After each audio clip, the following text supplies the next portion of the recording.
My first mentor in France 20 years ago told me, he said, Guillaume, you're never going to fail by being too focused. And he kind of put that in my mind because I was so unfocused. And I'm still unfocused very often. Because if not, the mind just go out there. The mind just get engaged with emails and with people. And we are entrepreneurs, so we good at connecting. What does Mojo mean to you? Welcome to CEO Mojo, where we inspire business leaders to get motivated. In our weekly podcast, we talk about the ideas, stories, and lessons of these successful entrepreneurs and how they overcome the challenges that hold them back from getting in touch with their mojo so that you will get motivated. Our host is Joe Apfelbaum, CEO and co-founder of Ajax Union, a digital marketing agency based in Brooklyn. Joe is a certified Google trainer and was featured on Fox Business News, Bloomberg, and The Wall Street Journal. He's a published author, and his thought leadership appears regularly on Forbes, Business Insider, and Entrepreneur.com.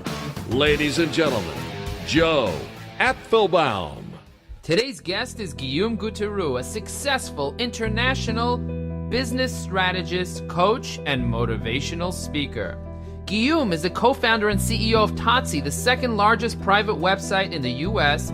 dedicated to moms and tots. He was formerly the CEO of Lilac North America and the UK, where he held the distinguished honor of being the youngest CEO for an international luxury retail company. Guillaume has a PhD, and during his last 10 years, his transformative journeys across Asia and South America, Guillaume had the rare opportunity to study and meditate with master healers and teachers of all faiths. Guillaume maintains a few beehives and is a trained beekeeper. Now that is scary, ladies and gentlemen. He is the founder of the New York Bee Sanctuary and preserves endangered fruit trees in his orchard in the Catskills. I am so excited to start the interview with Guillaume Gauthereau, so let's get this started. Hello, Guillaume Gauthereau. Welcome to CEO Mojo. I'm so excited to have you here today. Very happy to be with you, Joe. How are you today? I'm doing awesome. I'm having a motivated day. I like that. Life is really good. I went to Charlotte yesterday, and where the riots are going on, and you know what? It's not what the news is saying. Everything seems fine. Like people are affected by it, but it's not like, oh my God, like state of terror and so on. No, everyone's like living their life normally. Yeah, I think people are talking to each other too. They don't show that a lot, but there's a lot of people trying to talk to each other also. Yeah. So as you might have heard, we speak to entrepreneurs about the beliefs, failures, work ethic, the focus, fears, and relationships and purpose that entrepreneurs need to have in order to create amazing results in their life and in their business. Mm-hmm. So I'm going to ask you some questions today about your core beliefs, about what failures you went through. So tell me, what are some beliefs that you used to have that would limit you from growing your business or from having some personal growth that you've had in the past and you've kind of had to overcome in order to be the type of entrepreneur that you are? I think one of the biggest one is the fear of not being good enough, probably, like of never being good enough. I don't know if it's a lot of frequent answer from entrepreneurs, but I feel like when you are really high achievers and you really want to achieve things in your life, I could always see where I fell short, where I did not, I could have done better. Or so even when you have success, I would just say, we could have done better. It could have been done differently.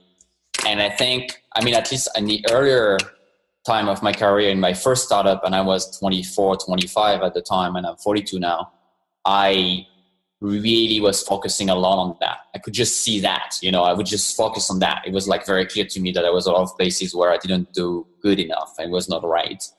And I think that could have really, really derailed my career in many ways if I didn't pay attention that it was not the truth. It was just a voice in my head.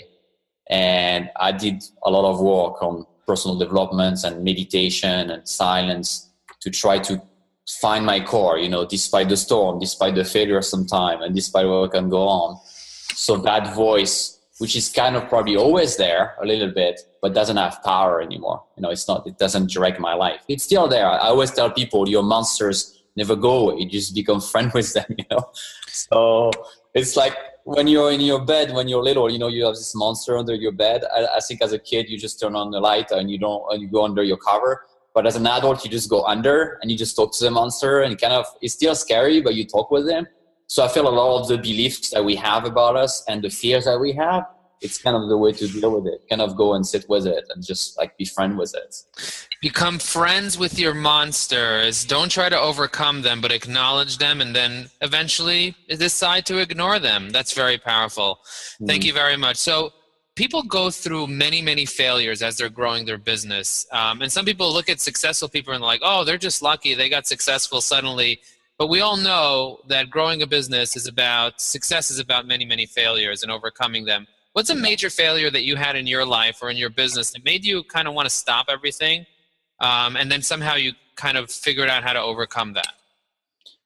I was thinking of a couple of one. The first one, I think, was my first startup. It was in the first internet bubble, 2000, 2001. I was in France at the time. And we raised a lot of money, and the climate was really good. And then over a few months, over March, April, May 2001, everything changed for everyone. And we were doing our second round of fundraising at the time. And we went from having people just wanting to give us money to basically no one wanted to even meet us. And we ended up over that summer to close the company because we could not raise money.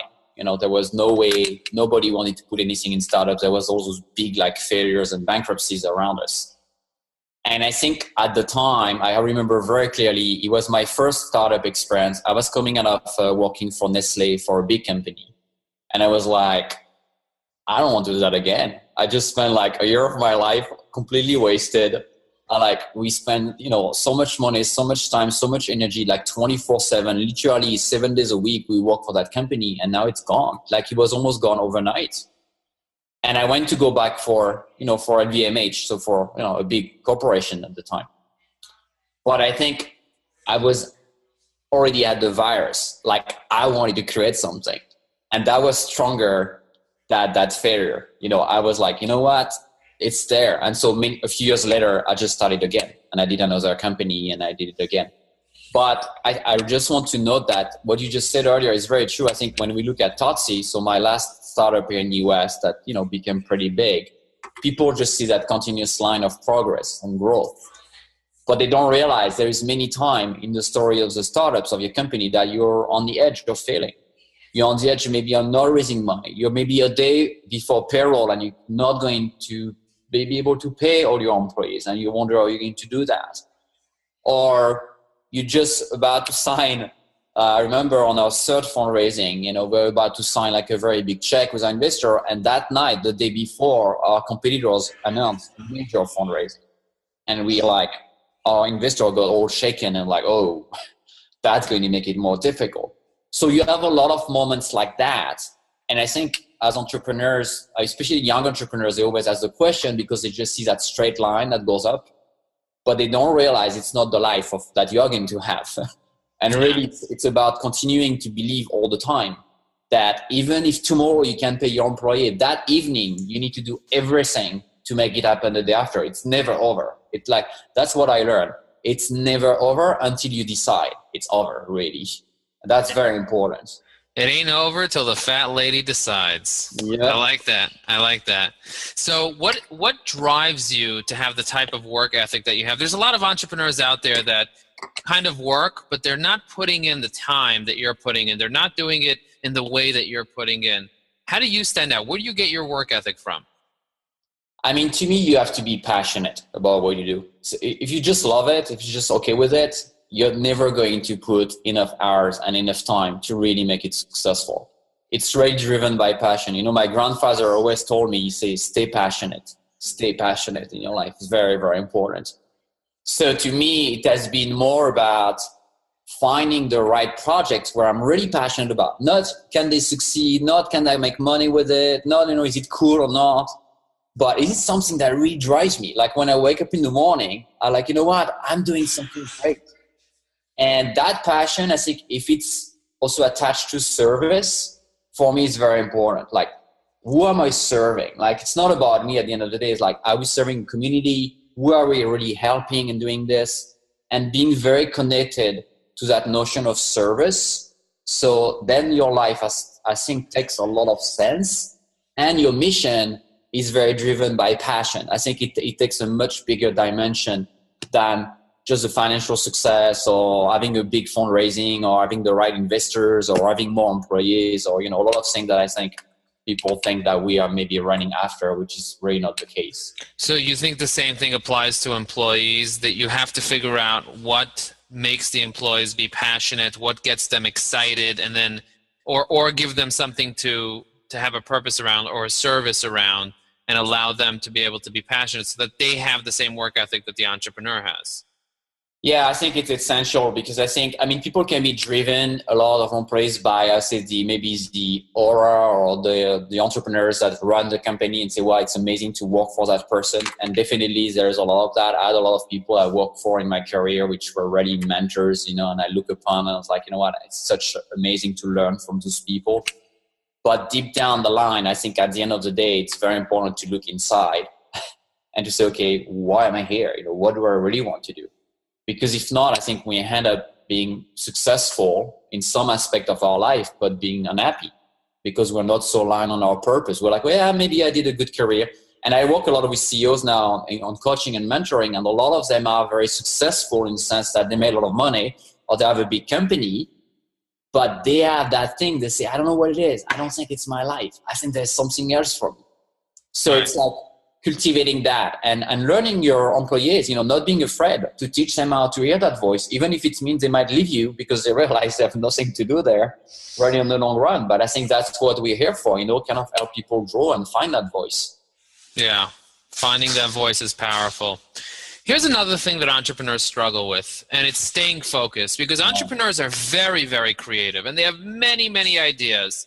And they're all over the place, and all the ideas are really great ideas, but if they're not focused on their main idea or the big idea and they stay focused there, they end up being like a failed entrepreneur for many, many years because they go from one thing to another thing to another thing to another thing.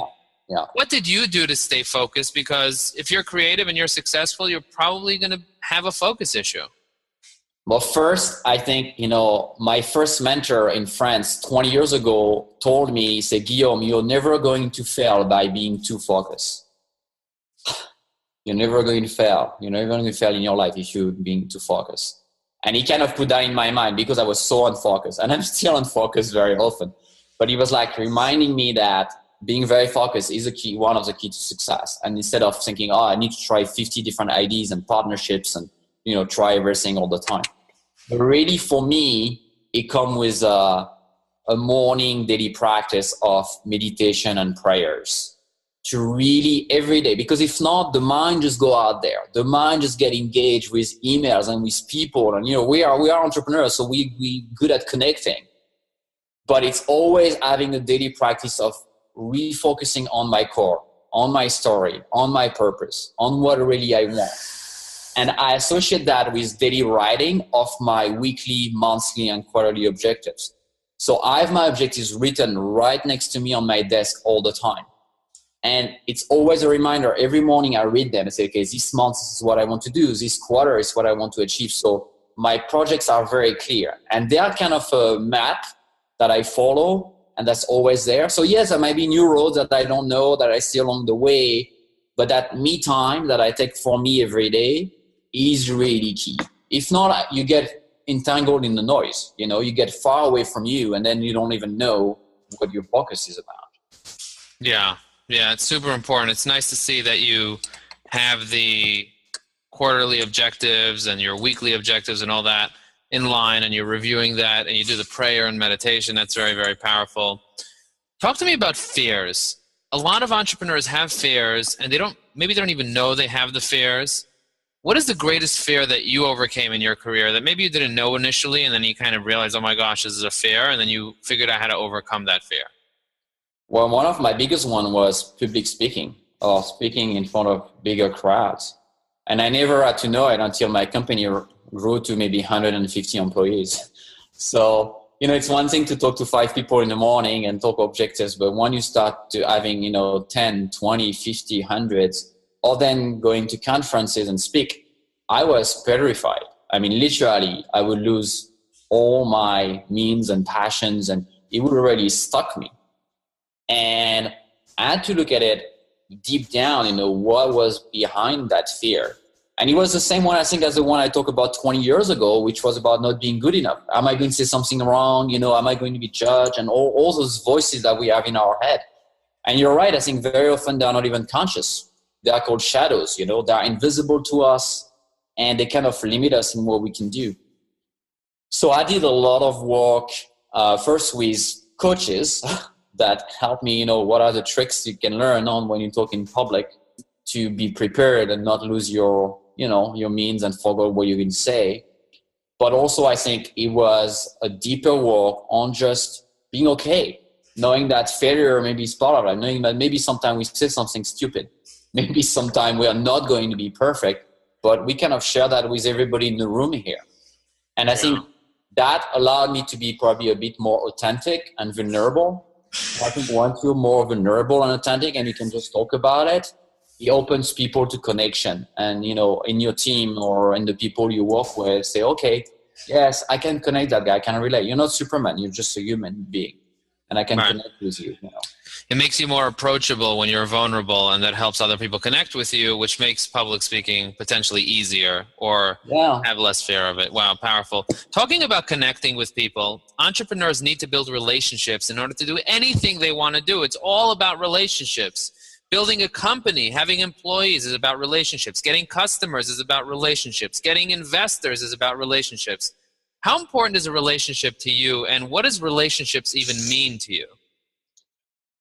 Well, it has a lot to do, again, I think, to me, with authenticity, and not just, building a relationship for building a relationship, like having the maximum amount of it. But how do you follow up? Like someone gave you an advice or help you. Do you follow up a week later or a month later, sending a nice email, say, really, this helped me. Thank you so much, for that meetings. I met so many people. I mean, as entrepreneur, you help a lot of younger entrepreneurs and people that you spend an hour or two, you explain things and you never hear back. People never email back, never say even a thank you. Like the basic that my mother told me when I was 5, someone give you something, you just say thank you. And I think I think that's the most important, is being conscious that people don't have time. So when they give you time, so when someone is taking time to meet me, even if it's for their business, that means something. And to be very mindful of that person, time and gift to me, for whatever the reason it is, even if he wants to sign a contract with me. And I always felt like, and that's where I come from, I come from a small island in Corsica, in the south of France, in Mediterranean, where a lot of the relationships are based on handshake, not on contracts, not on what's written there, but like trust. Like I shake hands with you. If I'm telling you I'm going to do that, I'm going to do this, and then we can do contract and all of that. So that kind of trust between two human beings, in a society, especially here in the US, which is very about legal and contracts and all that, to me is very important. Wow. Handshakes. Perfect. Unbelievable. Saying thank you, something that people often forget to do, or even following up a week later. One of the practices that I like to do is go with my admin through my calendar and look at all the people that I've met and interacted with in the week before and try to communicate with them. And once a month, I go back my whole month and I look back and say, okay, what are the interactions that I had in the past month, and try to communicate and follow up on the things that that's great. That's powerful. So those little things, but you have to put time in the calendar to do that. That's something a lot of entrepreneurs forget to do. They're like, oh, it's nice to have, this is a good idea, but then they don't put time for the idea in, and they don't end up executing it. It's because literally we have a limited amount of time, and if relationships are important to you, then you have to take the time to go back, remember who you met at the events, follow up with them. I go to many events because I'm part of Entrepreneurs Organization. I just went to an event last night. So in the car on the way here, I wrote an article, but I didn't write by talking. I wrote by talking to my phone. I wrote a 2,000-word article about what I got out of the event. And then I'm going to edit it, and then I'm going to post it on my LinkedIn. I'm going to tag the speaker and send it to all the attendees. So that's another thing that you can do to follow up. Just follow up and thank people. If you learn something, write about it, mention people, and so on. So that's very, very powerful. That helps build relationships. Tell me, when it comes to purpose, a lot of entrepreneurs maybe that are not so successful initially go out there and they're like, I'm just doing it for the money. I'll just do anything for the money. I just want to make money. But then you speak to successful entrepreneurs and they didn't do it for the money. They had some unique purpose. They had something else there that was driving them that was more than just money. Why is it important to have a purpose? Well, I think I often got the question, it's funny, from young entrepreneurs when I do talks like in universities, like or MBAs or people like that.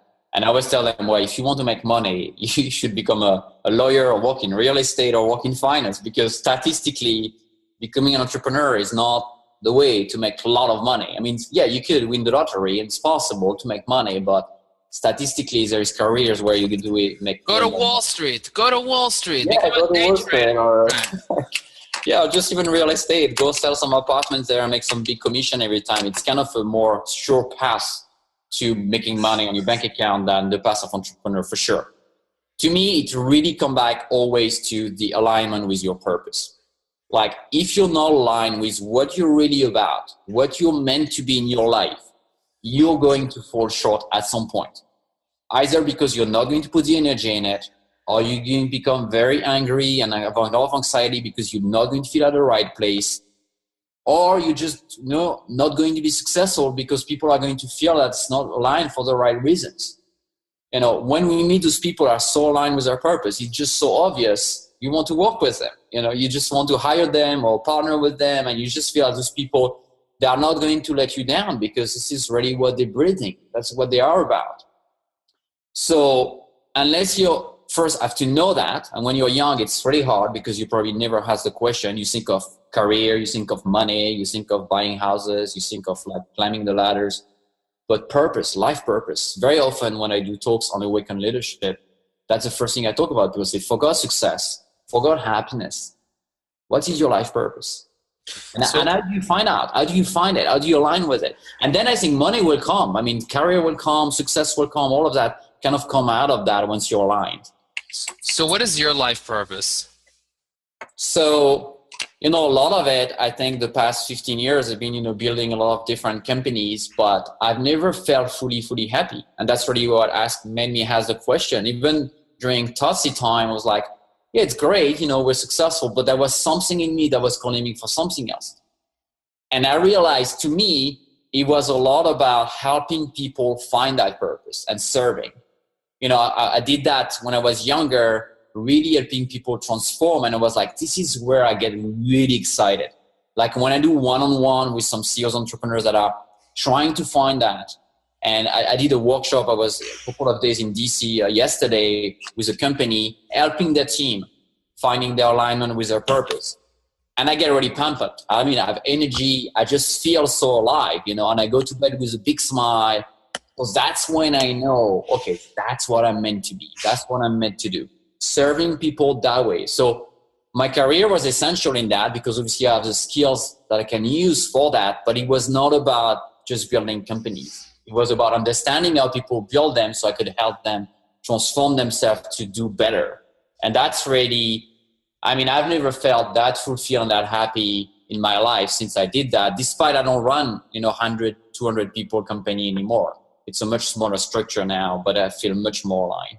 Wow. So when you feel aligned and you go to sleep happy and you wake up happy and life is good, that's how you know that you're living your purpose, when you're kind of at peace, when you're kind of at calm. Mm-hmm. So one final question that I usually ask entrepreneurs on the show, what does mojo mean to you? Well, it is that feeling of feeling serene and empowered. It's not an empowerment which is about excitement and running around and like I used to be, but that sense of serene, that sense of peace inside, but very empowered. Like you have this power and this presence, but it's not forced. It's not in your head. It's just aligned with your heart and it's just shining out there. So I would say, yeah, empowered and serene. That's my mojo. Awesome. Thank you very much. And ladies and gentlemen, to find out more about what we're doing, go to ceomojo.com. Thank you very much. Thank you, Joe. This was awesome. And looking forward to learning more about you and checking you out online. Yeah, me too. Thanks, Joe. Thank you. You've been listening to another episode of CEO Mojo, your source for amazing motivation. For more episodes that will get you motivated, go to www.ceomojo.com. Be sure to like us on Facebook, follow us on Twitter, and subscribe to our podcast on iTunes or SoundCloud. If you've enjoyed this podcast, feel free to share it and let us know what you think. Thank you for joining us. And remember, Mojo Nation, stay motivated.